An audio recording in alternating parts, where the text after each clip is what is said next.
A judge who lost his job defending traditional marriage and the Ten Commandments wins the first round of voting for Alabama's Senate seat. Next month's Republican runoff will shine a light on what kind of candidate conservatives want. Capitol Hill correspondent Jason Calvi says voters must choose between an outsider and an incumbent backed by party leaders. Good evening, Jason. Good evening, Lauren. It's just one Senate race here, but it has national implications. A Republican pollster, Greg Strimple, says the takeaway of last night's race is that Washington is very unpopular. Voters just want change. The one who gained the early lead in Alabama promises to buck the status quo here in Washington. Roy Moore not only rides a horse to vote, but also a tide of anti-Washington sentiment. He wins the first round of voting for an Alabama Senate seat.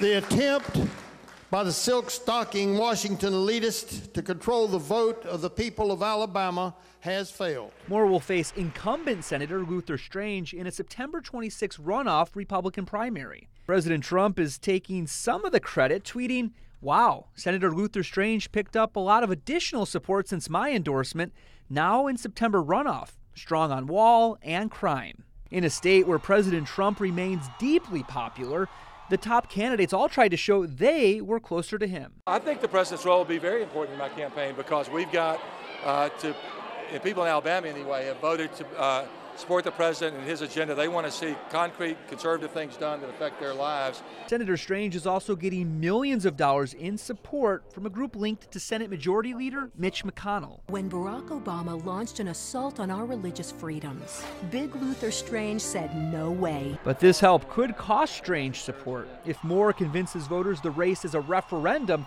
against Senate leadership. They want them to stop playing games with the people of Alabama and with the people of America. Moore can point to his defense of traditional marriage and the Ten Commandments, which twice cost him his job as Alabama Chief Justice. We need to go back to recognition that God's hand is still on this country and on this campaign.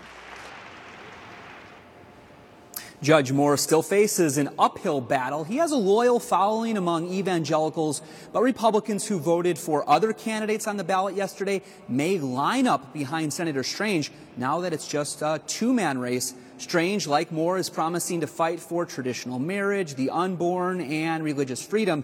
The winner will face Democratic nominee Doug Jones in December. Lauren? Correspondent Jason Calvi at the Capitol. Thank you, Jason.